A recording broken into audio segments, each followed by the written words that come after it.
Welcome to those that are here. We'll wait for Valerie to come.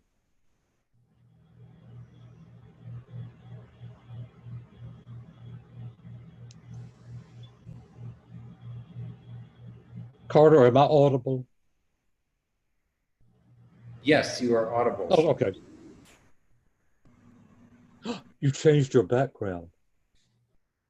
Oh no, I'm just facing the corner. I've altered my sitting position at the table.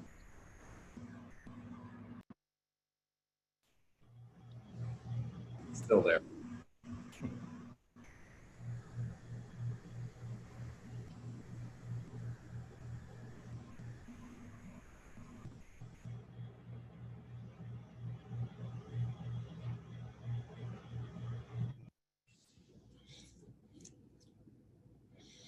Hi, everyone. Hi. Welcome. Oh, Valerie's here. Valerie, we appear to have a quorum.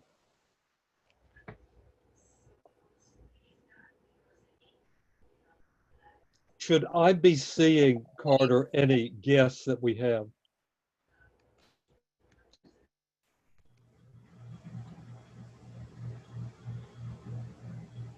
That I think Valerie's got that information.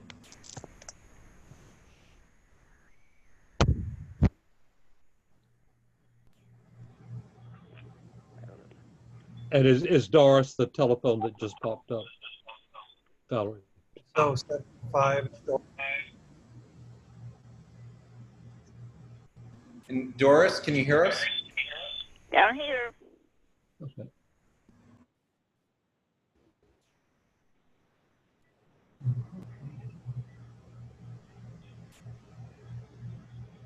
We're missing Valerie still with sound. I'm just talking to myself. Oh, okay. Do we have any guests? I had these really great, eloquent things I was saying, so I'll just cut to the chase. We have Alfred Cartman up next, so I'll move over to start out with 351 Canal Street and 2 Worcester Street. So I didn't know if you wanted to say anything, Chenault. To everyone tuning in, I'm Valerie De La Rosa. I'm on the Landmarks Committee. Okay, I just want to, do we have any guests except presenters? I don't think so. I think I won't go through the whole spiel then. Yes, we have Sarah. For those, somebody needs to mute. I don't know who that is. Oh. I think it was the telephone. Just for the presenters, I think most of you have been here before. We like crisp, as brief as possible, so we can move along. We'll have the presentation. We'll have questions and comments from the committee. We'll. Oh no. And then from the public, and so far I don't see any members of the public. And then we'll move along and have all the presentations. And once they're completed, we will formulate our resolutions. Okay, 351 Canal Street and 2 Worcester Street, same building. Applications to remove the fire escapes on the Worcester and Canal Street facades.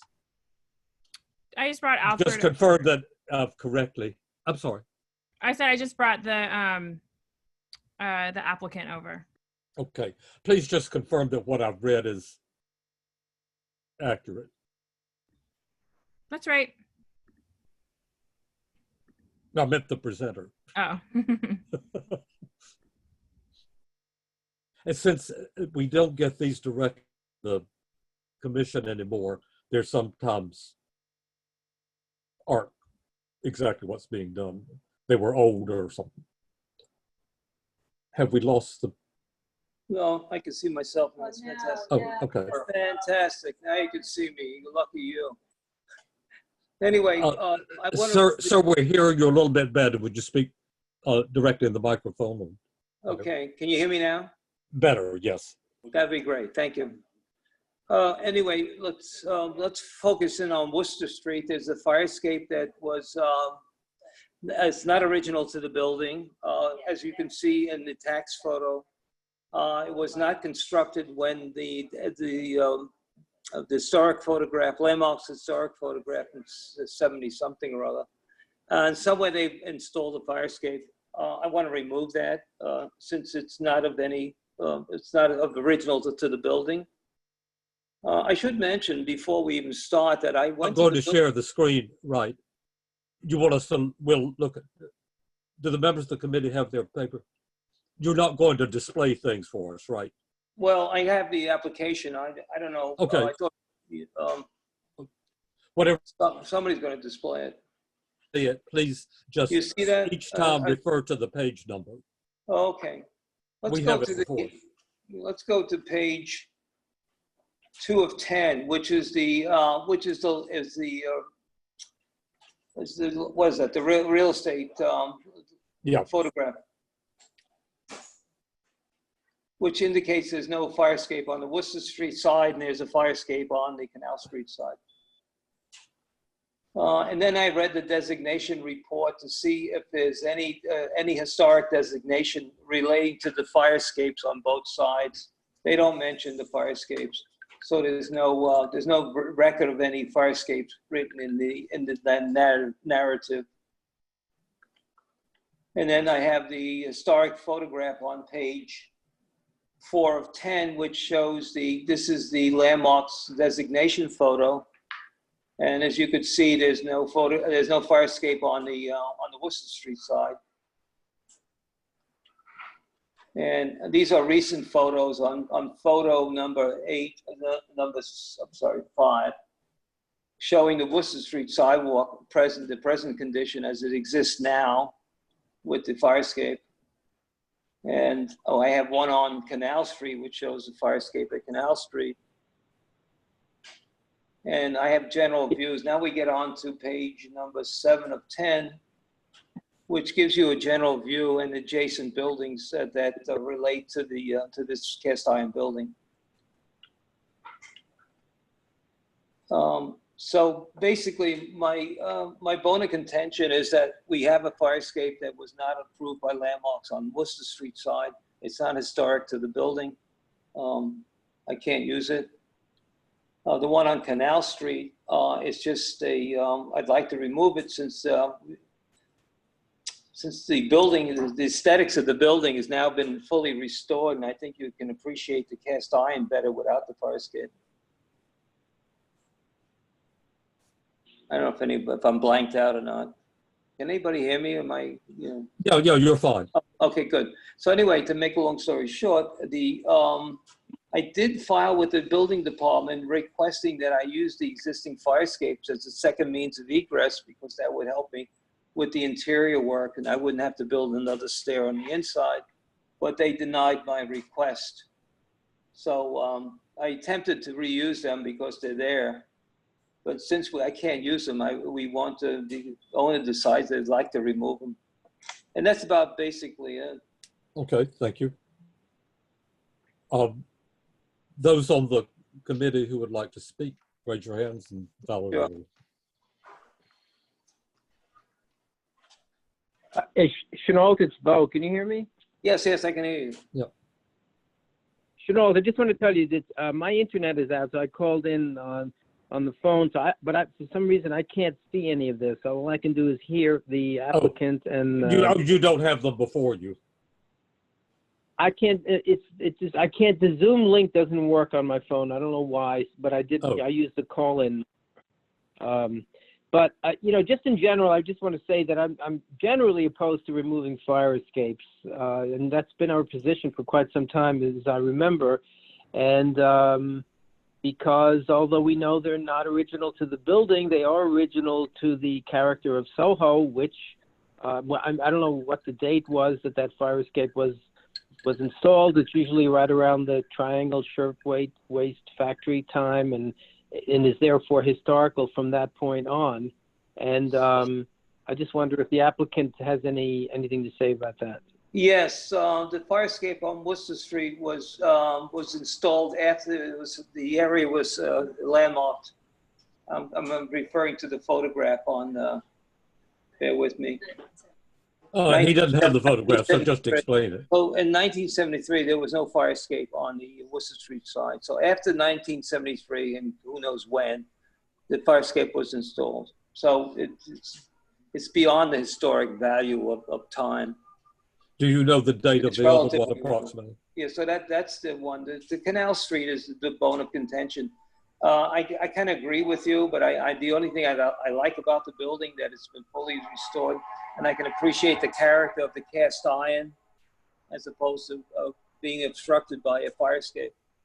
And that's my vision on that. Do other members of the committee have questions? What can I just say? Do you know when the Canal Street fire escape was installed? Was that also in the 70s?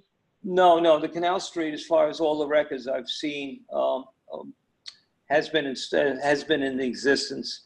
The only bone of my contention is that the description during the historic documentation in the 70s, they don't mention anything about fire escapes as a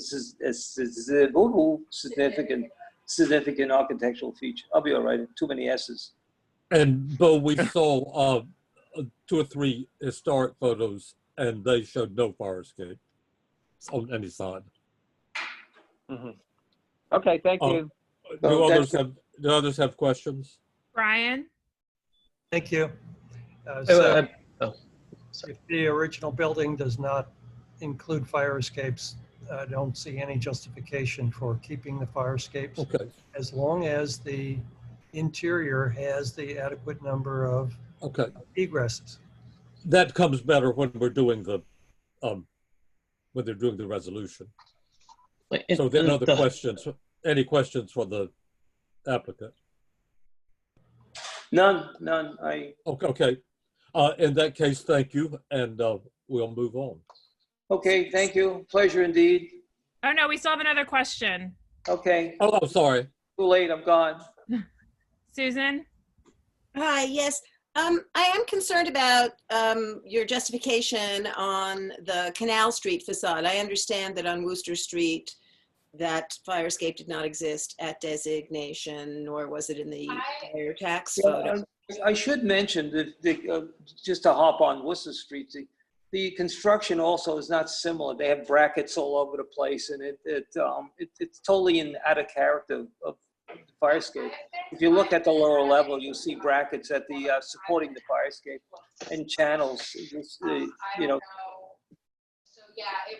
But I guess my question for you is, are you basing is your rationale for the removal of the Canal Street one, which appears in both the tax photo from the 1940s and in the 1970s designation photo? That's correct. Your Yes. entire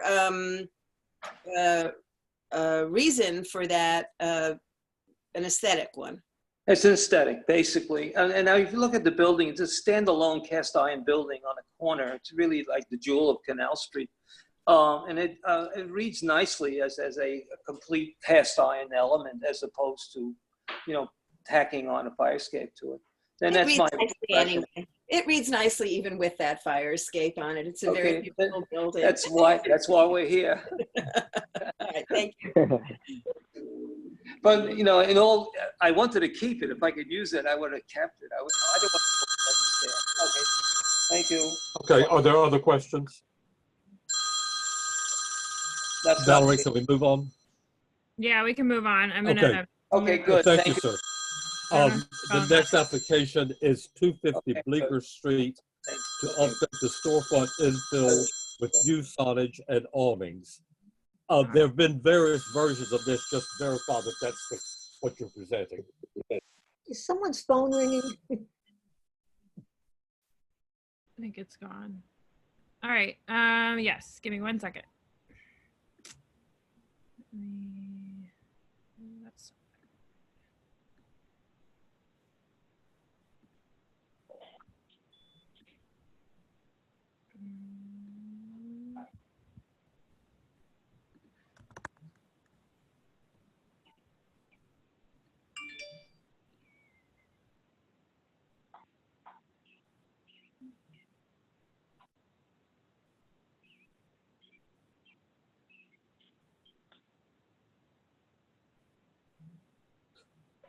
We're waiting, yes.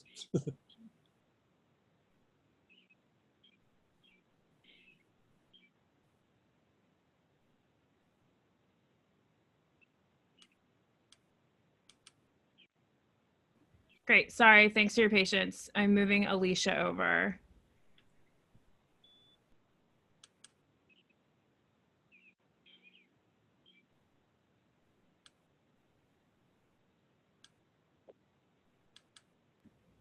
Alicia should be here. There you go. Alicia, you're there? Hi, everyone. Can you hear me okay? Yes. Did you hear my reading what we have as the application? Yes. Basically, and infill and signage only. Is that correct? Yes. We have 4 items. It's storefront infill signage primarily. Yes, I'll go through those. Yeah. Okay. So yes, I apologize. apologize. It's been back and forth a bit. I just want to be sure we're up to date. Yes. Thank yes. you. Go ahead. Sorry. So I apologize on the multiple packages that came through. We've been working with Landmarks pretty closely, and we also have our client in Italy, so we've had a lot of time problems to get packages updated quickly, but I apologize. So we are where we are here. This is in Greenwich Village Historic District expansion. It's an existing building. Actually, it was built in the 90s, the late 90s, so it's not a historic building. It's pretty new. We're going in as a tenant improvement on the first floor, which includes the signage and storefront. So we're working with Richard Lowry at Landmarks, Jared Knowles as well. It was previously a cheese shop, cafe, again, in a non-historic building. So our scope has been heavily reduced in working with Landmarks. We've been going back and forth for the last 4 or so weeks with them. The scope is, as it stands in our package, we have signage, which is halo lit backlit signage, which is pin mounted to the building. We also have awnings with the skirts, including the logo of the company. We have the storefront infill with a new door location. The door was modified in location due to ADA compliance issues, helping to get the customers into the store as well as the business layout. We have a louver at Leroy Street, which you'll see in our package. This is due to the small space that we're working with and having mechanical conditions that need to access fresh air. This is an ice cream and chocolate shop, so obviously they need to make sure they're cooled appropriately.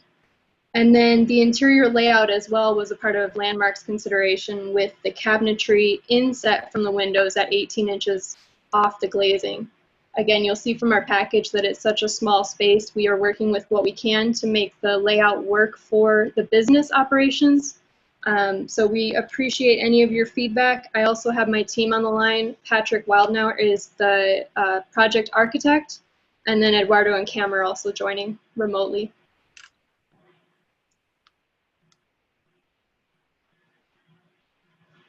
Okay, are you going to share the screen? I moved Patrick over in case he needs to. Okay. Yes, if you could share any sort of, if you could do the share screen and share images, that would be helpful. I know that a lot of us have it, but that would be helpful. Sorry, that was my fault from the beginning there. I should have done that from the start. No, it's Sorry okay. About it was a nice précis. Now we're ready for the details. Okay, so going quickly through again, this is the Greenwich Village expansion area. We are on Bleecker Street. We know all this. Okay. just move on to where you start talking about the slide. We know the building. So we have the existing, this is where we are. Okay, so let me zoom in a little bit better. So this is Bleecker Street. We have the new infill storefront system here, infilling what was existing as storefront, so there's no change in the base building. We have pin-mounted signs, which are backlit, Venki logo. The door location changed. As I said, it used to be on the left side of your Bleecker Street elevation, again, because of the elevations on the sidewalk and the interior layout, we needed to move it over to the right side, which gives us the ADA access that is required. You'll see the awnings are brand new, and we have logos on the skirts. Again, this is reviewed with Landmarks, so we are in compliance for their perspective. And then moving on to Leroy Street. Sorry, what color are the awnings? And are they retractable? Yeah, Patrick, are you able to step in on that? Can you hear me? Sorry, I apologize, I got disconnected. Yes. Can you? Okay, great. So the awnings are sort of a dark, kind of maroonish color. And they are not retractable. They're intended to be used for shading the interior of the store to help preserve the chocolate and gelato from getting direct sun and melting. So they serve a purpose functionally to help shade the inside of the store. And about what is the size of the logo? Like how long is it? On the sign, the pin mounted sign. So it's no, the words and the symbol, just roughly.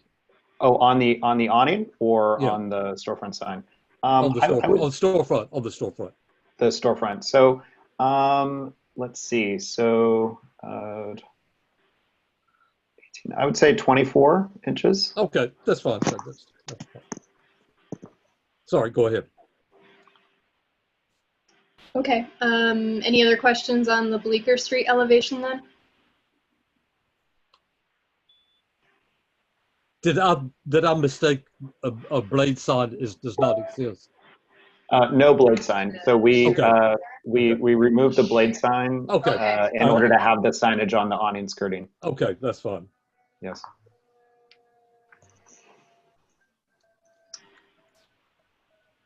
Okay, so moving on to Leroy Street.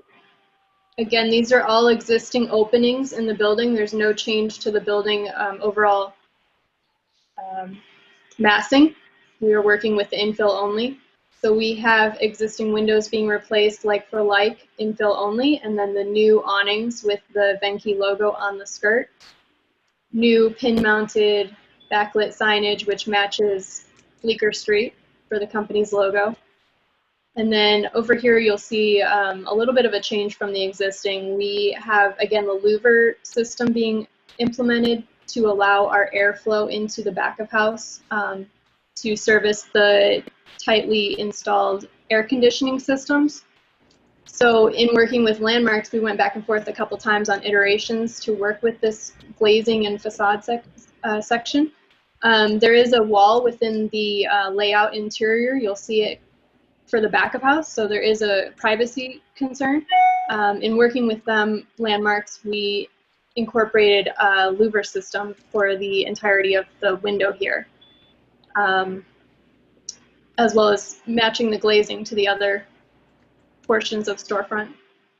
Right. So the room behind the louvers is back of house. It's a small storage room, so we want to screen that from any visibility. I didn't even realize that other chapters weren't using it, but I did notice that it was like mainly New York events. It's loading here, but you can see. Just 1 second, please. Mustafa, I think you've got sound. Could you mute yourself? Go on, please. Continue. Sorry. So, go ahead, Alicia. So we were pointing out that the area behind the louvers is back of house. So that's a small back of house storage area. So that we want to have screened from view of the of the public. So under the louvers is completely opaque. Is that correct? Yeah, correct. Yes. So that's opaque. And then obviously the windows along the storefront, the remaining windows along the storefront all have views into the chocolate gelato shop.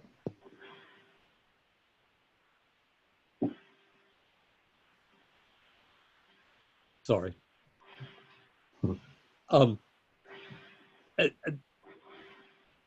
the sign is of similar size and backlit. Yes. Yes. The sign is the same size, same finish. It's okay. Exactly the same as the sign on Bleecker Street. Okay. Is that your presentation? Yes. Okay. Yes. Yep. Oh, I'm sorry, one more thing. So the other thing that is Landmark's consideration, and they're pretty set that they're fine with it, is that in the interior layout, I just want to bring it to your attention, they're looking at it, but we have cabinetry which is offset from the window about 18 inches. This is due to, again, the small configuration of space we're working with. It's about 600 square feet. And the operations of flowing for the customers, flowing for the employees, visibility, also keeping the chocolates secure from the windows. So there is an inset from the glazing on Leroy Street of 18 inches, as well as from Bleecker Street. That was at Landmark's discretion that they suggested we pull our cabinetry away from the windows, don't do any kind of vinyl covering to the windows, but instead accentuate the backside of the cabinetry, which we incorporated a ledge system and the backside being finished for the visibility into the store. So that comes up a little bit in the windows, but again, it's 18 inches inset. And I believe we have a section on page 9 of that. So the sill in the back of that cabinet will be finished. It'll have it's a very high-end, Venki is a very high-end chocolate gelato brand. So they'll have a very, they're proposing a very nice finish on the back of these lower panels and on the sill. That's fine.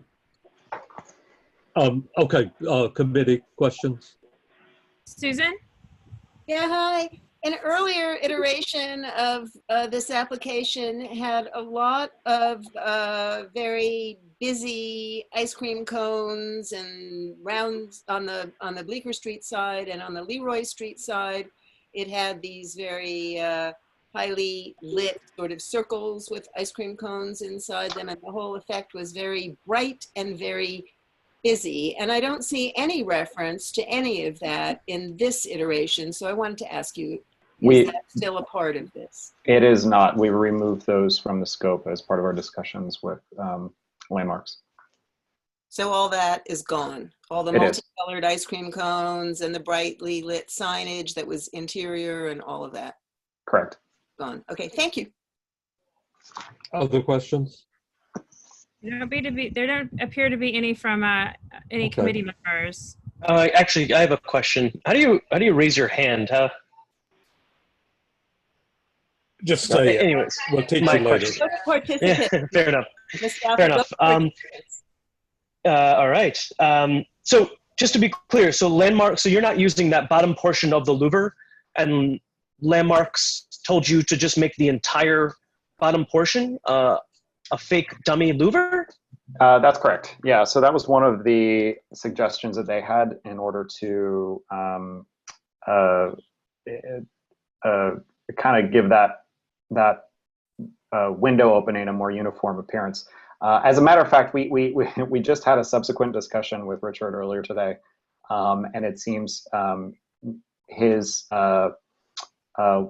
one of the other commissioners at Landmarks feels that it would be best to perhaps have a portion of window below the functional louver. Yeah, like they have it now. And then have a frosted window. So it seems we'll probably go back to that because that's actually what our client prefers. Right. So we'll likely revert to the frosted window as it is now. Great. What's the color? So what is the composition? So there would be a mullion. What does it look like below the louver? Below the louver, it's glass with a frosted film applied to the inside. It's opaque. Diffused. It's opaque into this. Yeah, exactly. Because we still need to. We're going, as Murray's Cheeses is using that currently as back of house, and Venki will continue to use that area as back of house. So we need to keep it screened from view. What color? Are you aware that? Sorry, go ahead, Mustafa, and I'll ask you. Oh, thanks. What color is the louver? Are you proposing a louver?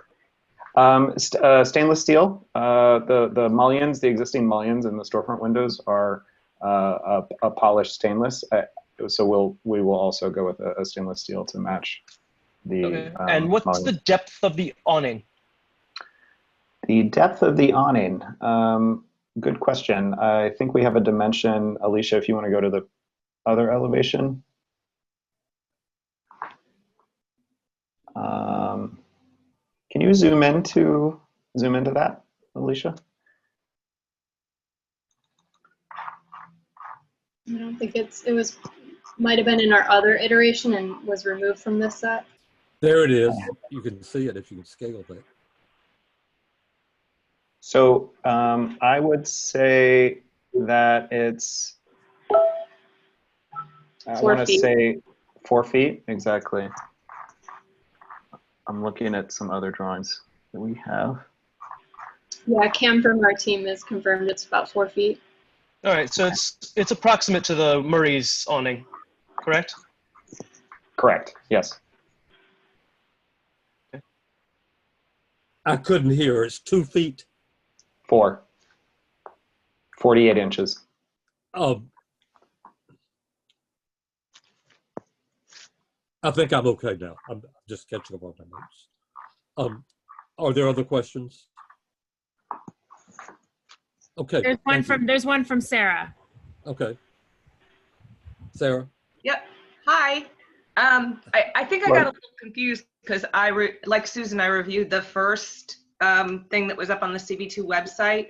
And at one point, you know, and it went from rolled awnings to fixed awnings.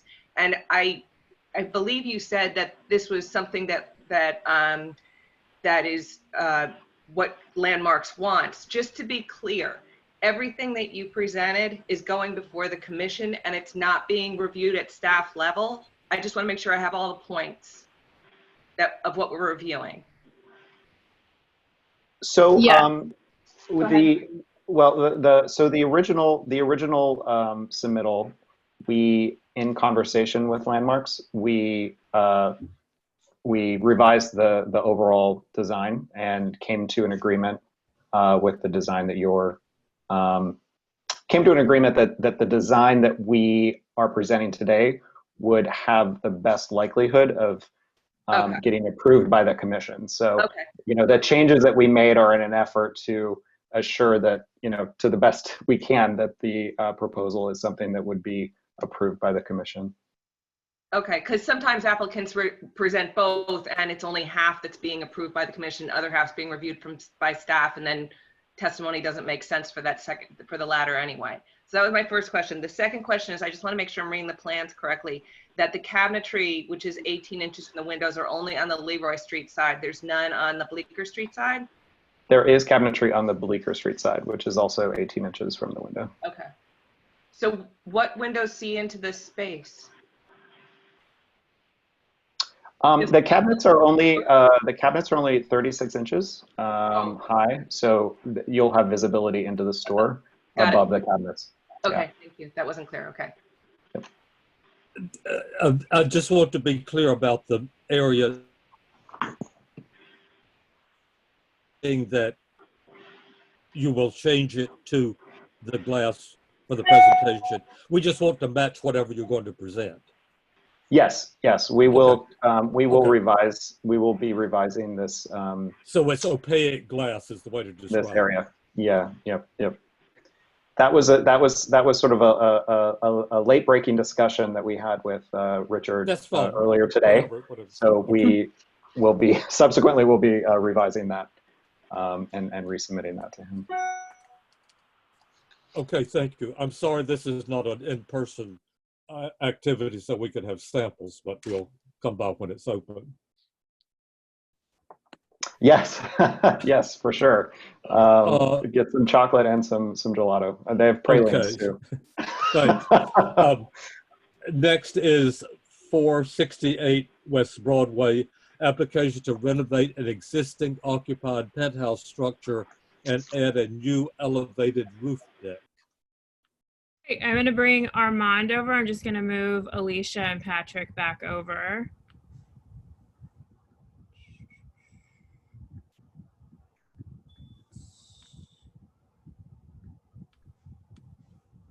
All right, he should be coming right up.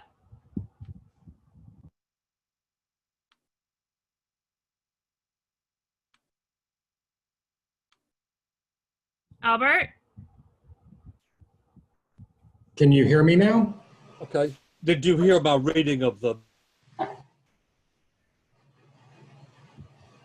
So am I on? Did you hear, I read the application as we have it. I want to be sure that it's correct. Yes, no, I heard it. Thank you very much. Okay. So my name is Armal Lagadr. I actually was before you guys just a couple of months ago, back with another project. My clients who have the top floor of the West Broadway side of what was originally the, I believe it was the Marvin Safe Company building at 468 West Broadway and 140 Thompson Street. They've lived there about 7 years. They bought a section of the roof above their unit. Why don't I share screen now so that we can I always do better with being visual with things. They live on the West Broadway Street side, and so they own this portion of the building right here. I hope you can see my cursor. And they bought the roof rights to it from the co-op a couple of years ago. During that time, they haven't done anything really with it, but at this point, what they would like to do is to add, to renovate the existing penthouse, which is just one of the bulkheads that was built on the top of the building prior to designation, and then to add a roof deck above it. The existing structure is a timber frame building with a beautiful exterior masonry wall, as you see in the photographs right now. Because it is a timber building, it does not allow us to build a deck directly on top of the roof. And the structure itself is, because it was originally a manufacturing building, it is very steeply sloping for drainage. So it drops off probably about 18 inches from front to back for the building. So these are just shots of the building facade right now. Just going to run through it. This is what the existing rooftop looks like. This is the stair and fire stair and elevator overrun bulkhead. This is the existing bulkhead that our clients own. This is the rooftop. There are skylights and there are other bulkheads. There are quite a few bulkheads up here. This is the facade along West Broadway, which has quite a tall parapet on it. It's about 54 inches high above the existing roof. It's a little hard to see in here, but you can see how distorted the ground plane looks. It is because it is very, very steeply sloping. So this is the existing conditions that we have.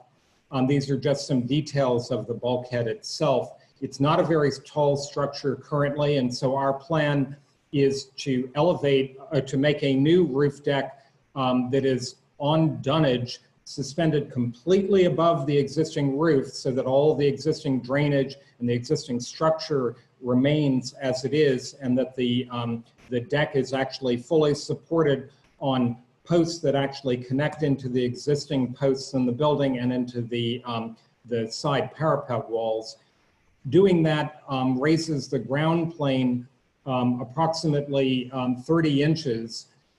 You can see here is a view of the rooftop of the building itself. You can see the structures. That is right here, the existing fire stair and elevator overrun. This is the bulkhead that we are dealing with. This is a neighbor's bulkhead. That's actually a courtyard. You can't really tell from the photograph with the shading, but you can see there are other bulkheads, and there are quite a few other rooftop developments nearby.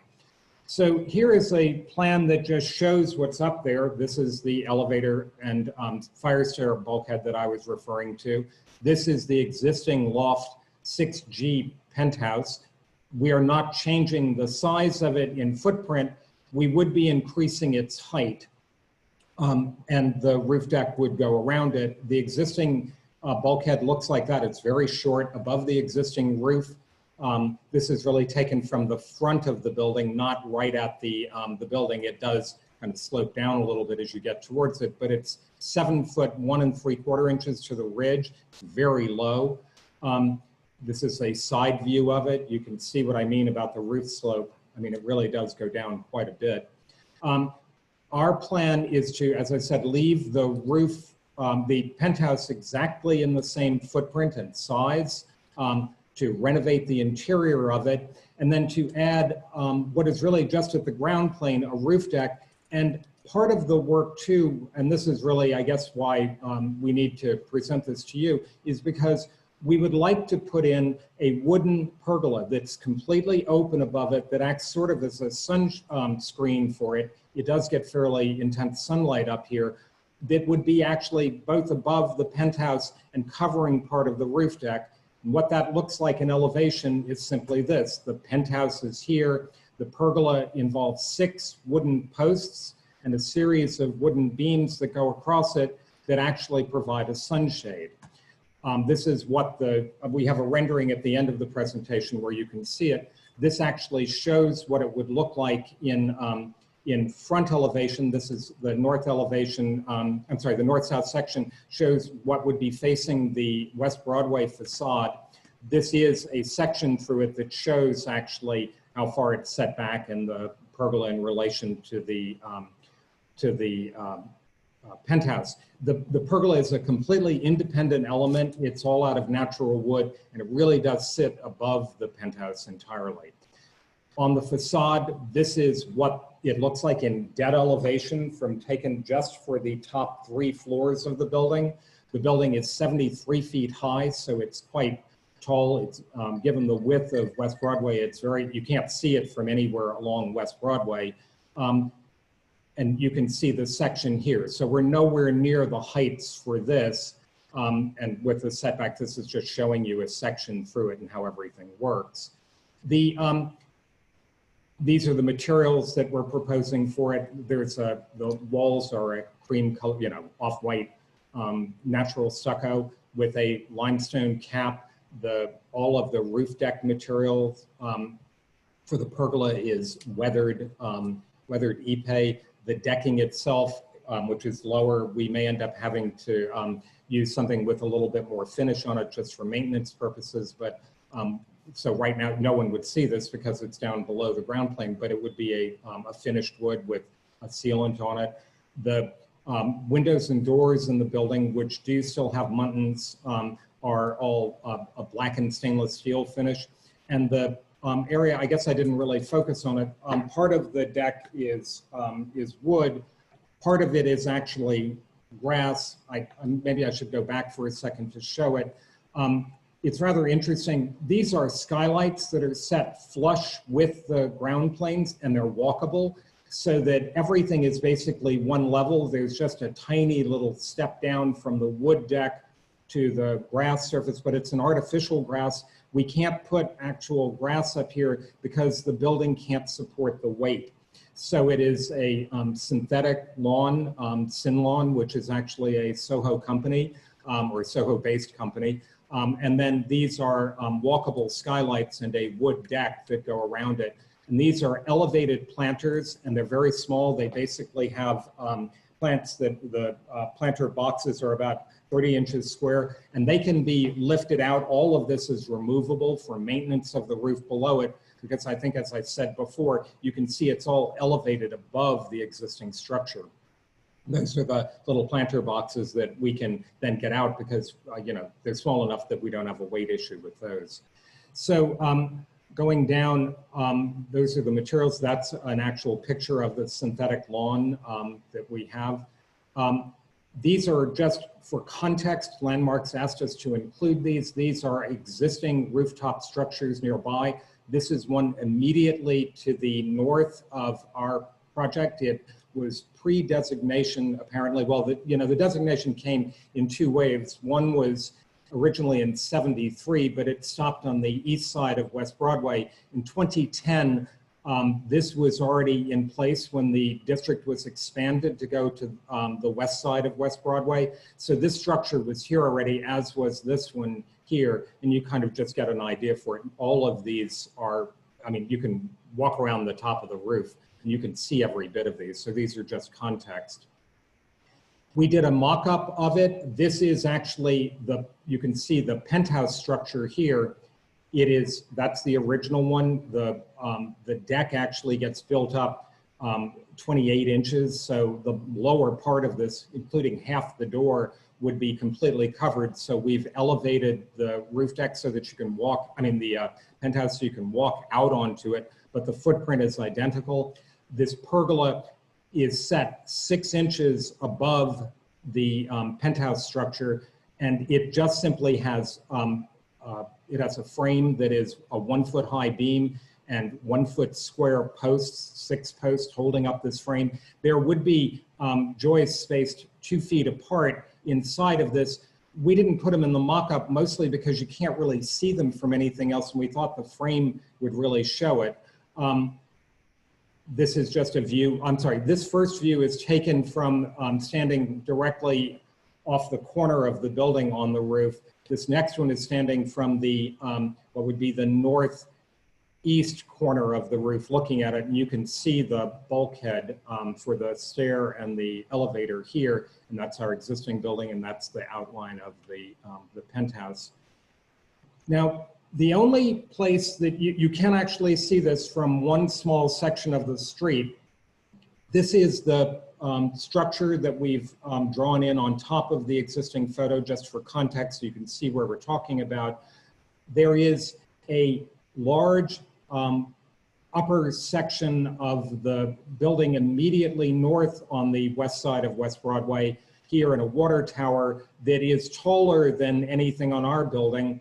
And there across the street, right at the corner of West Broadway and Houston, there is another building. They create a pinch point that cuts off the view, but if you stand along the north side of Houston for about 175 feet, you can, starting from just beyond where the bus shelter is to just on the other side of where the driveway is to the parking lot underneath the campus here, you can see this structure, and so that's what I'm going to show you. This is the mock-up photo of the roof. You can see right there is the very tinge of the, just maybe I should draw it since it's so hard to see. That is actually one of the beams, the beam, whoops, I'm sorry, along the front side of it. And I'm going to erase this in just a second because I don't, I hate marking things in PDF, but you can see it if you really look in closely. Let me see if I can blow this up so you can see it better. You just see it there. It's just basically in line with the cornice. It does not show very much. And so I'm taking the pictures from the two extremes. This is where it just emerges at the west end of the view corridor. And this is where you're at the east end of the view corridor. This is what I was talking about the pinch point of the penthouse on the structure immediately north and the building along the corner of West Broadway and Houston at the east, the southeast corner of West Broadway. These actually, this defines the limit of it. The first one is by virtue of the fact that you can get far enough away that you can see it in perspective. The second one is where the view pinches out. So all of the shots that I'm going to show really have a, they're showing this, and this is the mock-up photo. This is a orange rendered photo so that it pulls it up, and this actually does have the joists inside of it.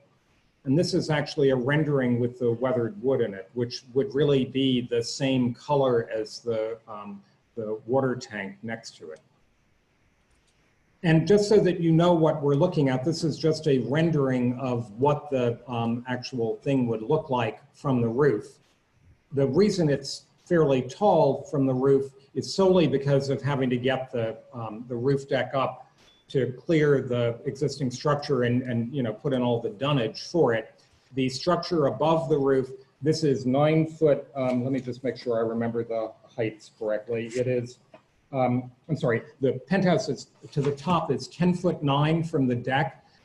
It has by New York City's new building code, it has a green roof above it, so the parapet is fairly tall. The ceiling inside is 8'6". Once you put in all the structure and everything, and then the required 6 inches for the green roof and a little bit of curb, that's what the height ends up being. The pergola starts 6 inches above that, and it goes up a foot. So it is 1'6" above the structure itself, and that's really what you're looking at in the mock-up photos. And this is just a view of it from the corner where we took the mock-up photo from. I was trying to actually show these more or less like the mock-up photos were, so that at least you could have a view of what they look like. So that's what I have. What questions do you have? All the photographs you showed with assorted visibility are of the pergola only, that's correct? That is absolutely true. The only part of this that you can see really would be sort of this area here. And I can go back to them and show you what you're looking at. The structure is nowhere at all visible whatsoever. It is simply this roof piece here. And the other thing is, it's hard to get the actual height of where the room is. Can you say how high the penthouse is above the parapet? Above the parapet. Now that's interesting. I think I can. Let me go back and see if I can do that with you, because the drawings actually do have all the dimensions. Because 30 inches above the deck is above the existing roof is right. I think I can do that from here. This can be approximate. Right. So this up to the top of the new structure is 14'7" ¼ and the parapet here is 54 inches. So let's see, 14'7" ¼ minus 4'6". So it ends up being 10 foot 1½ inches. Okay, that's fine.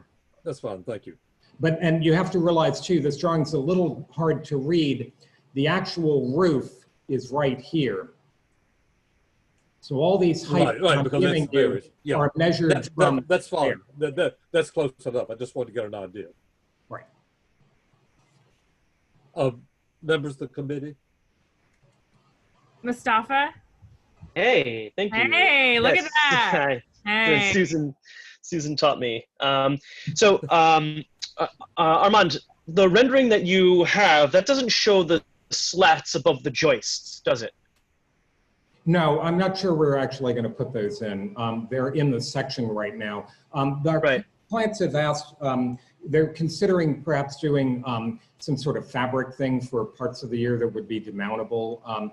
There is possible that we would do it. I mean, if you think that really matters, we can add them in here to show it. Part of the problem is they don't really look like very much. They kind of look a little busy, and you're not going to see much. Well, I mean, that's like, I guess the reason why I would consider putting it in, simply because the photo rendering that you have from the only vantage point would kind of seem more of a solid, structure, as opposed to having something a bit more open and airy like your rendering shows. Well, they'd be a foot. I mean, that's my only sort of comment, frankly. But I mean, I think, by the way, Armand, I think this looks beautiful. But I just want to point that out, I guess, just for accuracy, and then kind of comment on that. But this looks really great. Landmarks too. Brian? Yes, I just want to clarify that you said that the skylights are walkable. Yes, they're flush. We have a fancy company called Glass Floor Systems in New Jersey that makes walkable skylights. So those are all new? Every one of them is brand new. The existing skylights would not be high enough to clear the deck because they don't come up this high. In order to get the dunnage and everything in, we have to run a whole new structure above it. So we're replacing I believe there are 3 skylights currently. No, I'm sorry. This one is actually broken into pieces. It's 3 right now, and we're going to make it into 1. Let me go back to it. See, here's our current plan. There's 1, 2, 3, 4, and the original plan has 1, 2, 3, 4, 5, 6, 7.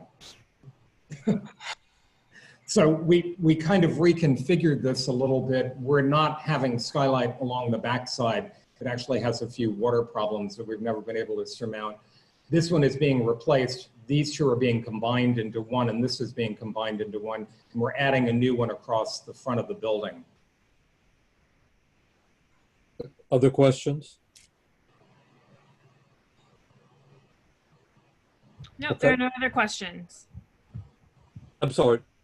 There's no other questions. Okay, thank you. We'll move on. Great. Thank you. Thanks very much. 462 Broadway is laid over, and the final one is 541 Hudson Street. Yeah. The application is to renovate the rear facade. I'm gonna move Amy Green and Kirsten Gardner over.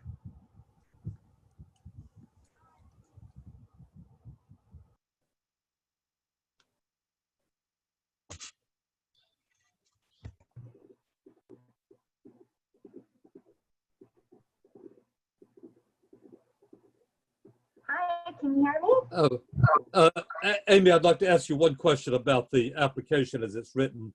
Is it correct to say to remove an existing fire escape and construct a new fire escape, or are those balconies in the back? That is correct. There is an existing fire escape that we are going to rework and expand.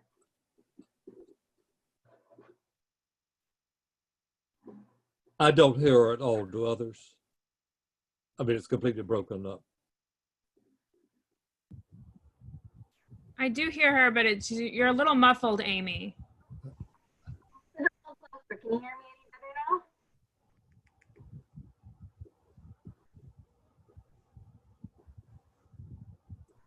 Is there anyone else with Amy? Yes, I am Amy's assistant.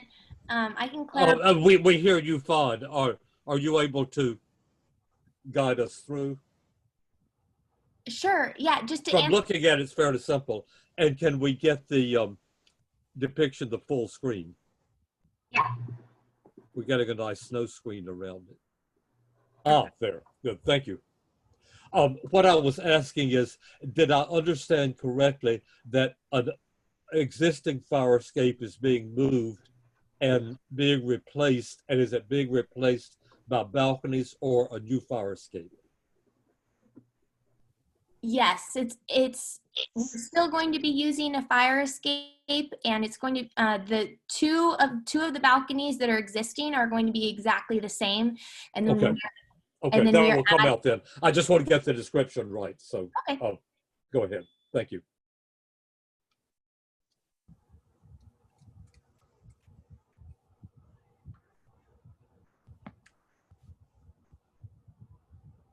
Hello. Amy, are you going to go ahead? I'm trying, just so you guys know, I'm trying to switch over my audio really quick so that I can handle the rest. We hear you much better now. That's much better. Thank you.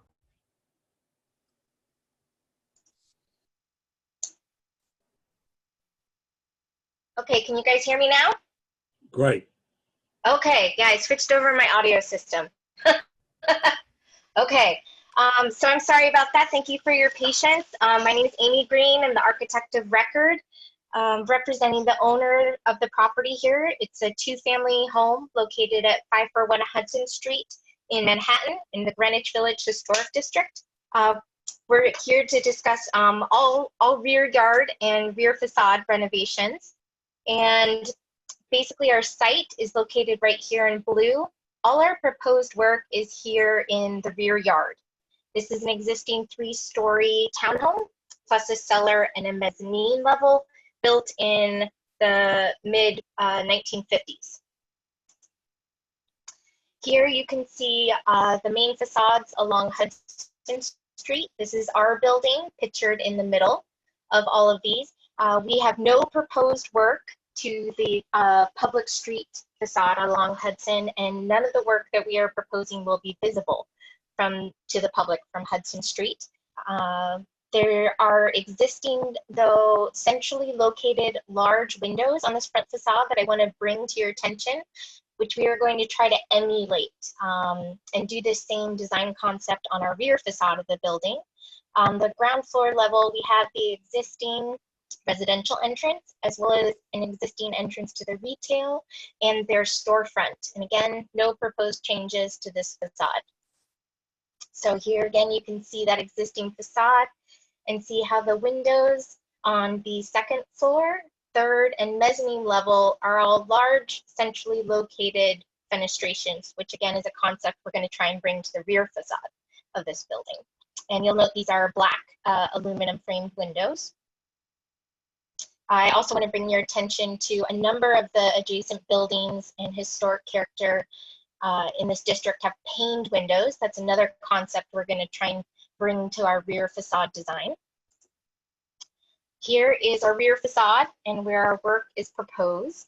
You can see right now there's really no symmetry or datum or alignment or anything like that on any of these windows on the rear facade. Some are even located very, very close to the edge. This is literally the building edge right there.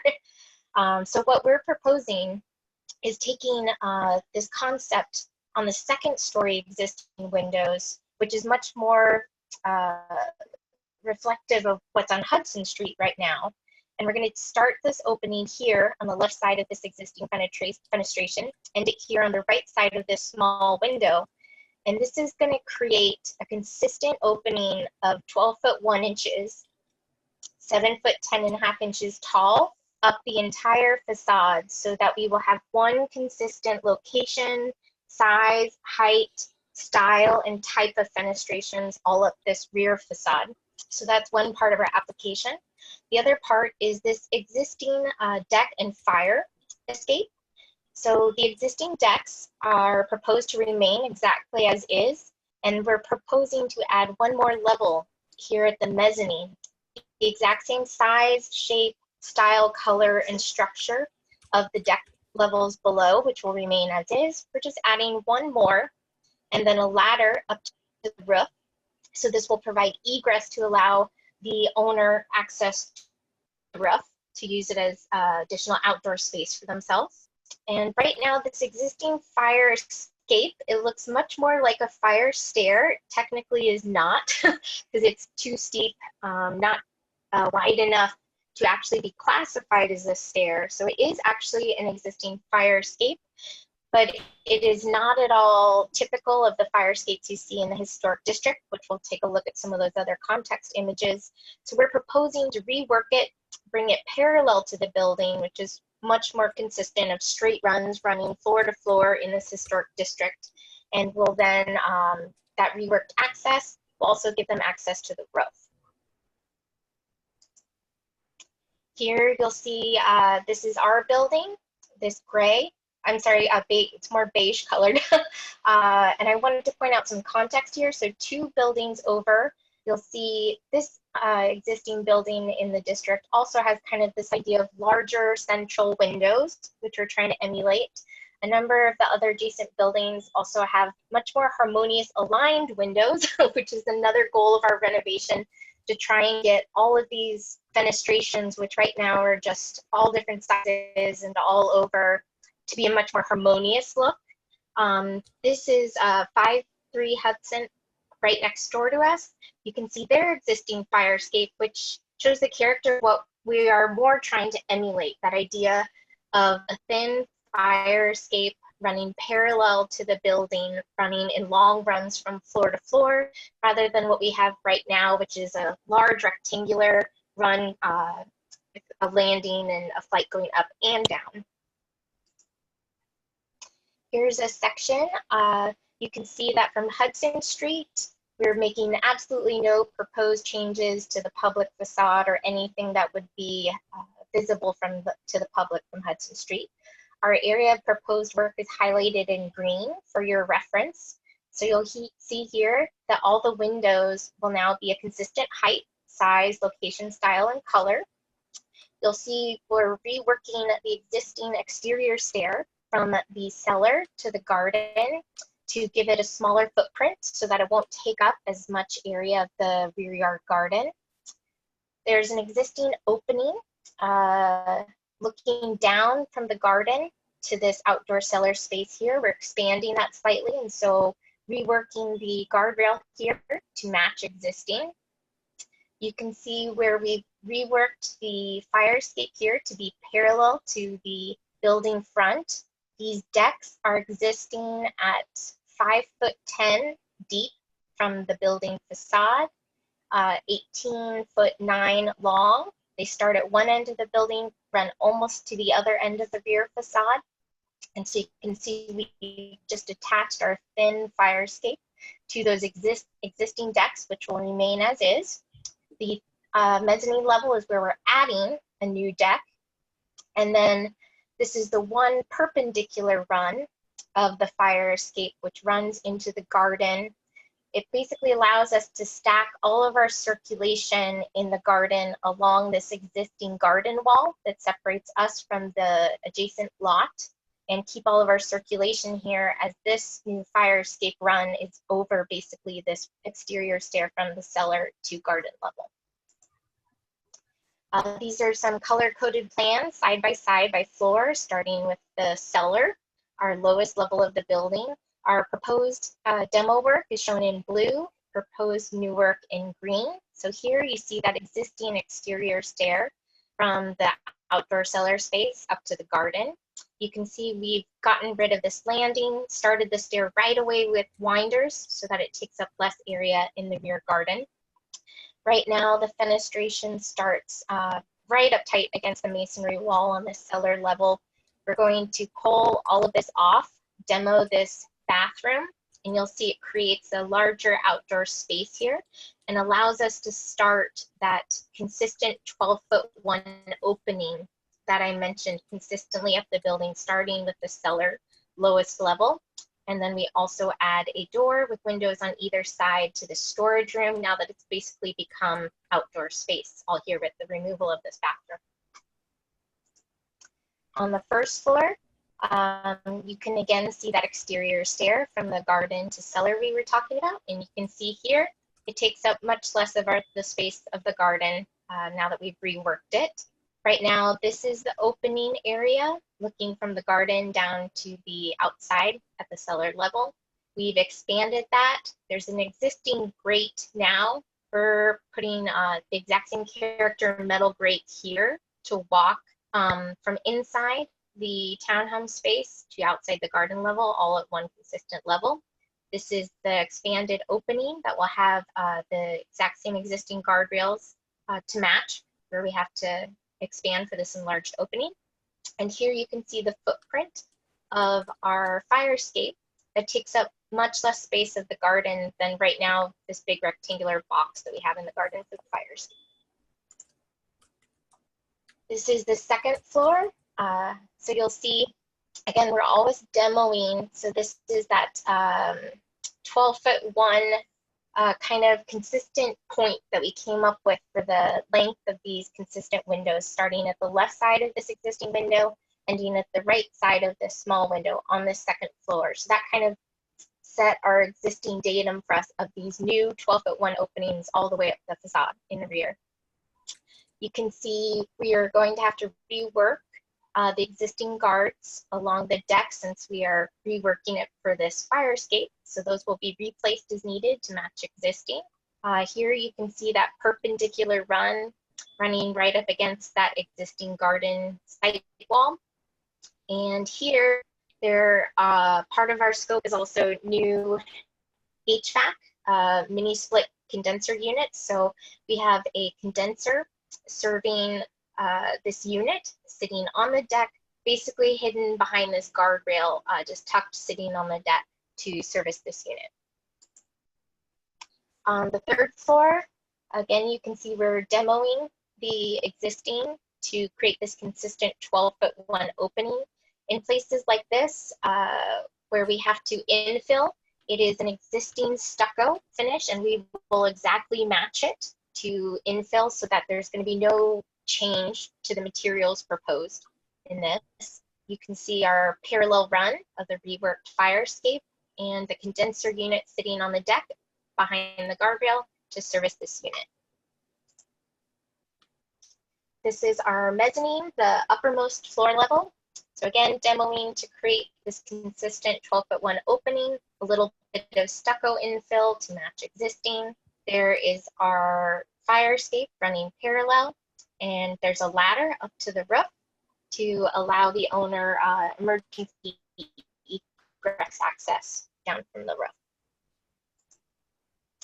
Here's a side-by-side comparison of the existing rear yard elevation. Again, you can see the windows kind of have no rhyme, rhythm, or consistent size to them. This is our proposed creating this consistent size of 12'1" across, 7'10" tall, a much more consistent masonry amount on each side of the building to create a much more harmonious facade.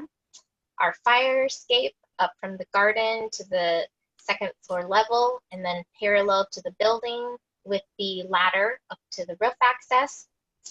There's also a new louver that is being added into this bulkhead. This bulkhead was approved by Landmarks, just so you're aware, at the staff level in a separate application.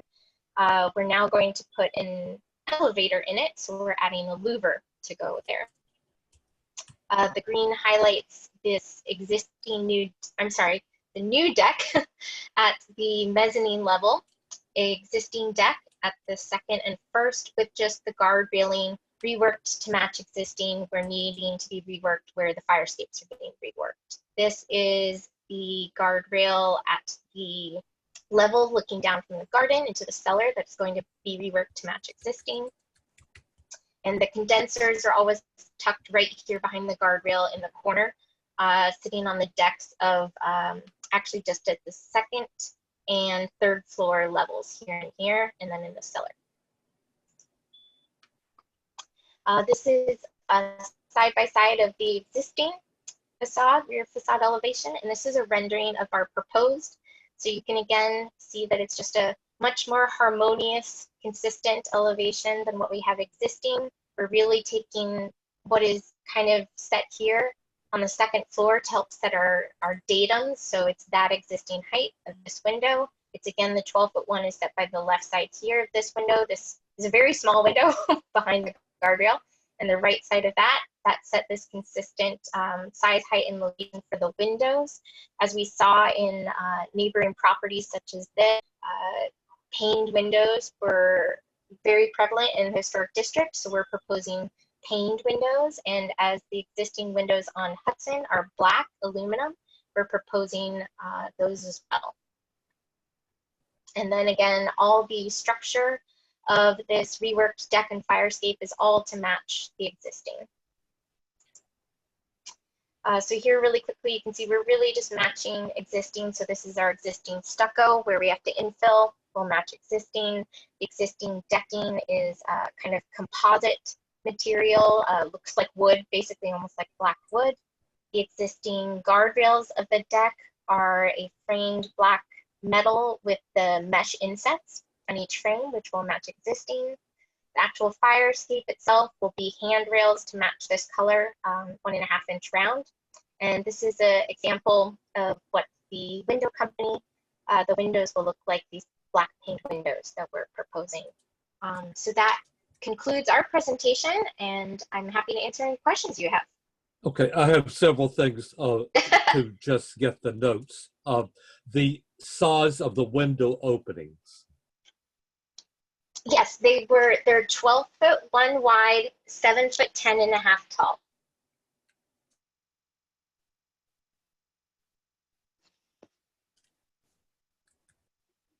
And the material. Black powder coated aluminum. What coated? Powder. Black. Yeah, powder coating is just a shop applied finish. That means it'll last a very, very long time, so this won't peel and be an eyesore. Okay, and the stairs and stairs too. Okay, that's it.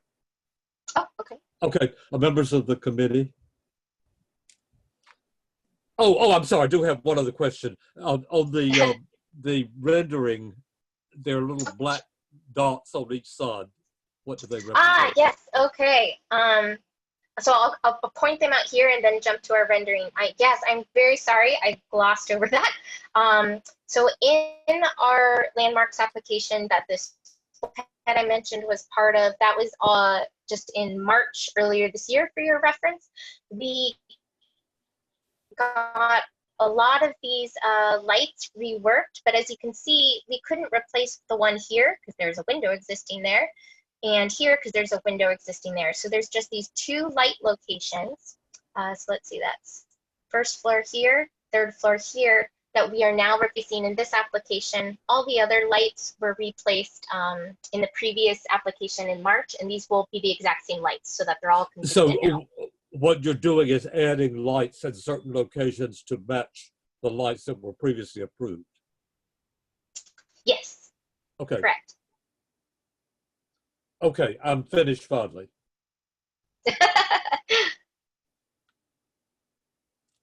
From the committee? I don't see any hands raised. In that case, thank you. Great, I'm gonna move, Okay. I'll move them back over. Okay, thank you very much for the presentation. It's very clear. I think we'll be able to do fine. Thank you for your time. Have a wonderful evening. Okay. And we hear you fine now.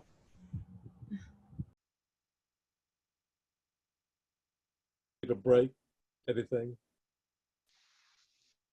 Guess not. Canal Street in Worcester.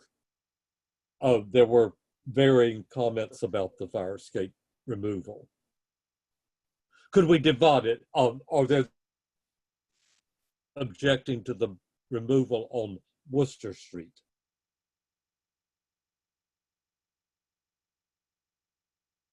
I have no objection. No objection Okay. to Worcester Street. Worcester Street we're speaking of. That are, I believe, since designation, yes. Right.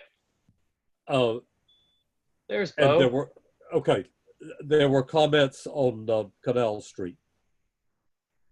Albert? This comes under the category of does one go back to a certain period, essentially by not removing them, or does one go back to the original when there were no fire escapes? I don't know that kind of rule of thumb ever thought it would apply to fire escapes. It's more like a row house being transformed into bacterium. Am I Yes, on? Albert? No. Albert? Yes? Yes. Finally. This has taken a long time. I simply want to say that I think the removal of both fire escapes enhances a very handsome structure. Okay. Do others want to comment? I had one question. Did the presenter say that the Canal Street fire escape was no longer functioning, that he is not allowed to use it functionally? That's correct. That's what he said.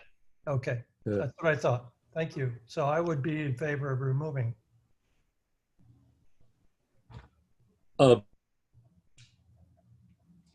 Susan, do you want to lobby for your position? Well, I don't, I'm not intractable in this, but I do think that we should think about leaving the Canal Street one because we're telling a story of Soho here, and this was an industrial area. This whole neighborhood, has gone through so many different incarnations, and I think it's nice to see the layers of the story of Soho. We can see fire escapes all along Canal Street.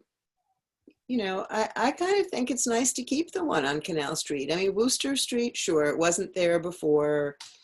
I understand the justification. I just for discussion's sake, I just okay. bring up Canal Street. Others have comments? No. I would suggest that I see Susan's point, but the industrialness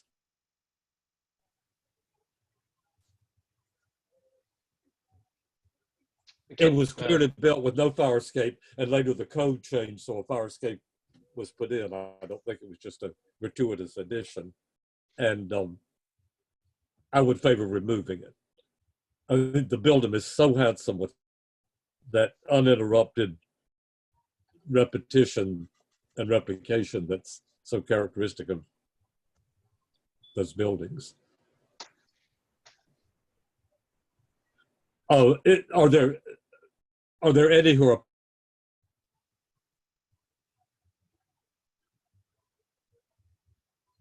Okay, I'll take that as a consensus and a unanimous one. We'll recommend approval of the application. It's that simple. Bleecker Street. I'll just say the things in order that I on Well, you're the kind of backlit breaking sign. up. Am I Sorry. the one? You're No, kind of you're breaking break- up. Yeah, Chenault, you're Yes. breaking up. I am. Oh, sorry. Am I better now? Has his hand raised as well. Am I better? Yeah, I think so. Who wants to speak? We're discussing the sign now. I think Bo has his hand raised, but it looks like he's frozen. Bo, you with us?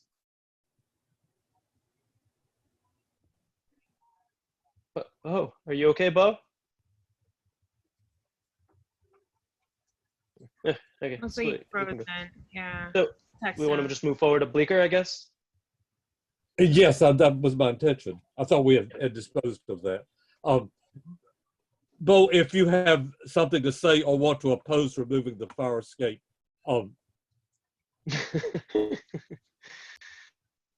moving the fire escape. Speak to us, 250 Bo. 250 Bleecker. The sign, the backlit sign, or signs, there's one on each facade. Well, again, I would ask a question. Did they not, the presenter not say that LPC had approved it? Well, they wouldn't have approved it. What they mean when they come with these things is, unless something is clearly a staff decision that the staff has recommended that this is a good thing to do and will pass muster. Right. We're perfectly free. We often agree with, but it's nice to know that they're the general feeling. It certainly seems to conform to there's not exactly a standard, but to the norm of what one would look like and not look as though it came from a carnival or anything. Right. Seems an appropriate sign, and especially for a contemporary building, but even within the context of the historic district. Okay, the awnings, non-retractable, 2 feet deep, dark maroon with a low, that and all that together. No, that's it. Yeah, I'm okay with it. No objection. That sort of automatically, the infill. Yeah, Albert's raising his hand. The infill looks. I still don't have a little hand to click on. Okay, So, speak, Albert. Susan asked my question. When I studied the application this afternoon, there were dozens of ice cream cones. Oh, that was changed. On the windows. Okay, that was all changed. That wasn't presented, so we don't deal with that. The applicant said that they had been removed. Yeah, there was a new application we got just before the meeting. That, okay. I just wanted to make sure. It's just what was presented was correct. Susan is waving. Waving digital and physical hands. Just two things. Chenault, it's 4 feet, not 2 feet for the depth of those awnings. Oh, the what? The depth of the awning is 4 feet, not 2. You just said. Oh, I'm sorry. I just misheard. Have that right. And I do want to ask, is anybody else troubled by the number of times it says Venki on, I mean, it's like 7 times. It's a very tiny, I mean, it's what used to be Amy's Bread. It's a little tiny street corner there. You know, Murray's Cheese, which is next door, is 3 times as big a store and only says Murray's twice. You know, it just seems 7 times seems like a lot to me. But again, you know, They not being on the awnings answers your question. What's that? The signs are very handsome and backlit for the evening, and presumably they'll be graphically done so that they reveal themselves during the day as well. Yeah, it just is a bit overkill on the awnings, I think. But if everybody else is fine with it, you know, I'm No, not I thinking didn't, about it. frankly, I didn't notice it until you just mentioned it, and I think it is overkill. Let's just make a note of it. I mean, we could ask them to reduce it to, 2 or 1. That's okay. But frankly, my big problem is the louver. Yeah, let's talk. Okay, we're not there yet. Do we want to say one logo on the awning on each facade? I think so. I would. Yeah, Split the that's a baby. good idea. And the color and everything. Brian is gave okay. the thumbs up. The review's in. So 1 on each side. Good. Right.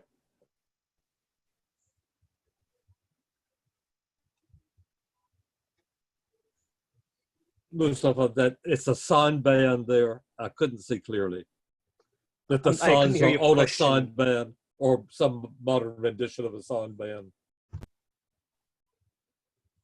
I'm sorry. What's the question? I couldn't hear you. The placement of the sign, the 2 signs. Yeah, I think the signs are the placement of the signs are fine, right? Okay, kind no, of I'm sort of asking centrally that, located. is there a sign band there? Can you determine that? Oh, no, it's What they're on?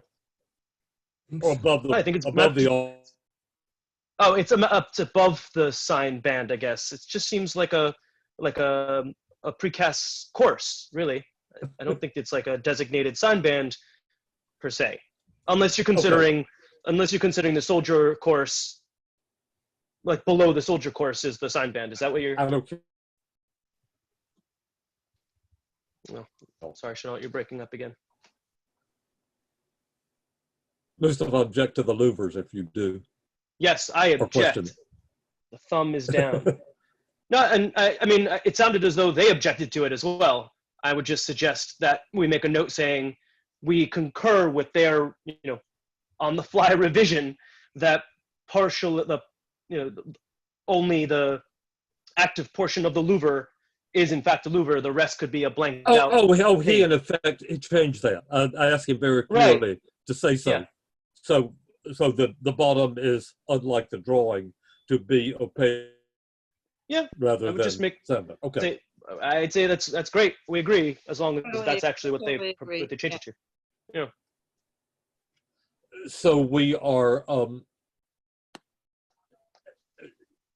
There's so many sections. We've. Froze a little bit. Depiction of the logo on each facade's awnings, in addition to the signs. That's agreed? Yeah. Anybody who doesn't agree, say so. Everybody agrees. I think we agree, yeah. West Broadway. For all of the application, our concern is that the pergola shows. Yeah, everyone, no one likes the pergola? It's certainly, almost even by village standards, conforms to our general guidelines. And this mysterious thing about a certain number, the landmarks designation, the landmarks guidelines No, or you're regulations. breaking up again. It's very hard to follow your train. Oh, sorry. Am I better now? Yeah. Yeah, try. Keep trying. The what's really before us is the visibility of the bits of the pergola, and the amount of visibility conforms to even village regulations, and they're somewhat more lenient in Soho. So whatever anybody has to say. Yeah, it certainly seems to be very minimalistic of what can be seen from that one little place on across the street. And it's very far away. Right. It is. It's not like the two doors away. Right. And in this case, we know what the color is. It's a wood color. So right. That's not a mystery either. The gray color seems to get left out terribly often. Yeah. Yeah, it's the same as the there- water tower next to it. Are there other comments on the application in general? I wanted to ask Mustafa about his concern about the slats. Yeah. I mean, I'm okay with it. If just frankly, it was just a bit of a misrepresentation. I mean, the detailed section showed the sort of the dense slats on top of the wood joists, and then the rendering didn't. I mean, it's nice if they didn't have that. Maybe it's worth putting. I don't know if you guys agree, but maybe it's worth putting in some sort of comment. I think it is maybe I'm because he kept hedging. He was in the way that the other was clear. Yes, we will change this. Now, yeah, I mean, it sounds like he doesn't. I mean, he wasn't really sure. They said they could put a fabric. Tell on me top how to word that. It's slats as opposed to joists, or what are the? Yeah, it's just I'd say I'd call them wood slats, but I'd like to hear from the rest. I mean, does anyone else care? I mean, I'll kind of go with the group here, really. It's just something I noticed.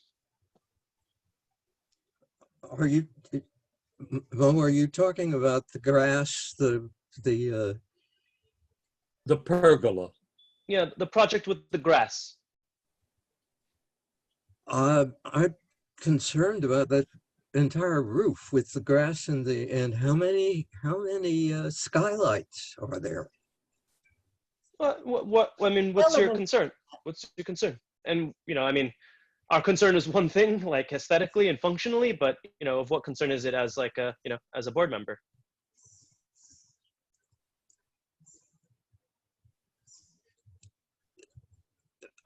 Albert, make certain that they are supported. I guess we have to assume that, construction-wise, everything passes building code. Yeah. I don't think any of that is up for discussion now. I think the only thing is, do we see this pergola and how? Right. Yeah, that is really the only thing before us for all of these presentations. Yeah. It's interesting. But, Okay, so I'll weigh in. So we don't object to the pergola, and we recommend that the slats be dispensed with. I think it's perfect. That's what I think. As opposed to deny unless there are no slats. Brian, you were going to say something? I think I'm the only one that loves that distinction, but yeah, but to me, it's not a make or break point, Chenault. I think that the slats are very, very minimal. They're very small members compared with the 12-inch beams and joists for the pergola. So adding the slats, and I've seen this in many pergolas, that does not make or break the pergola. So in this case, whatever the group decides to word it as a recommendation, I could certainly live with, and I would not think that the slats would be detrimental to the pergola. what about recommending, again, not denying unless, but recommending without slats or with minimal slats? Minimal slats, that would be good. So we don't encourage them, but if they're there, they're there. Yeah, that works. Okay. Good job. Thanks, Chenault. Is that dispensed with? We'll hear 462 Broadway next time. Okay, Hudson Street. Again, could we go with an order that I've written? There's the bit about the lights, but no one objects to replicating already approved lights, I assume, in a nice symmetrical pattern. The windows themselves, 12 by 7.5, uniform in size, full height black powder column, and divided with one door in each one. I just said the door to distinguish from, they look like they could be accordion and they're not. Right. Any objection to that? No. No objection. The black metal fire escape with mesh and the stairs are recast into being proper stairs instead of ladders. Wait, the current stairs aren't ladders.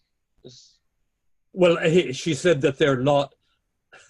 They're stair-like ladders. They're too steep to be classified as stairs, she said. Oh, all right. I mean, yeah, I just can't It doesn't believe matter that. I'm just sort of shocked that you have this opportunity to sort of like really improve this, and they're just basically just updating this whole assembly and reconfiguring it, and then just sort of updating it, and not really improving it. I'm just sort of shocked about that. But it does. It is not a distinguished, pristine. No, donut there's metal in any screens. case. Where's that? What? Why? I mean, it's like a prison. It's mesh. It's mesh. Black mesh. Yeah, I mean, I'm not crazy about the mesh and would rather see railings. Are there others? Yeah. Yeah, I just wanted to say that it harmonizes with the front facade, which is not very Greenwich Village Historic District. Well, I'm okay with the glass configuration, you know, the fenestrations. I'm okay with that, especially since it's on the back wall and they're kind of cleaning up the rear wall. Like, that's okay. It's just like this like makeshift patio, like deck on each floor, and one added one, and then they're just taking the same kind of ugly structure and just making it larger. Just, I don't know. I don't know. There's zero fabric, you know, historic fabric to this configuration, to this stairwell. So I don't know. I'm not the biggest fan of it. Also, it's less than a 30-yard. So the building currently is less than 30 yards, 30 feet from the rear lot line. So it's already kind of tight and just bulky. Well, I thought that my suggestion of the fire escape is instead of mesh. I think that would be a huge improvement. Yeah, So I think you that would dropped be out there. Okay. Dropped Black out there, metal. Shaw. What was your suggestion? I'm suggesting the mesh instead of mesh as the barrier, that it be railings. Well, that would certainly be an In improvement. a sense, more fire escape-like and more balcony-like. There are a couple of these, and they're on the front facade of buildings, somehow in the low-numbered between 5th and University, and they look like just a dreadful renovation. I think the mesh somehow is grating. No pun intended. Yeah, good. So if that's agreed, we'll say black metal railings. Just as simple as the ones on top would be on the roof would be a help. I don't think we want to recommend designs of curlicues or anything. Yeah, then especially on the rear, at the rear. But I guess it's the fact that they're adding one. I can't imagine why you'd want to obscure the view out the back, such as it is with the light. And the cellar things seem to be utilitarian and not objectionable to my eye. So are we recommending approval with the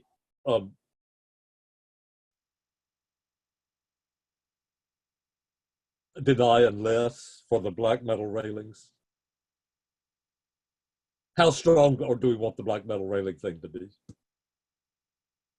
You're very cute in pantomime, but we can't hear you. Yeah, no, I was waiting for you to sort of finish, and I kept on. Again, it's the rear facade. I don't really like much of it at all. So unless we object to like the whole thing, I guess I mean, I am okay with just not denying this because of this. Right. We'll recommend. I would just make the recommendation that. Right. Yeah, that's it. In order to lighten the I'll Yeah. make a reason. Are there other, that's the end. It's the end. Oh, In Albert. time, we're in time to Yes. see Rachel with no problem now. And she's Chanel? got a really good guest tonight. Yes. Could I inject a personal note? Very briefly. My name has 2 T's. There are 2 T's on Bennett.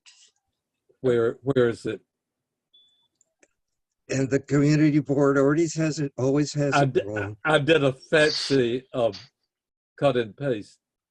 And as of a week from this Saturday, Where are you seeing that? it's on the screen here, and everything that I get, every message that I get From has me? only one T. From whom? That's probably my fault because I copied and pasted from the office. Okay. List, And change your name, Albert. Okay. As of a week from Saturday, my name will have had 2 T's for 95 years. That's it. And I love you all. We love you too, Early man. happy birthday to Happy birthday.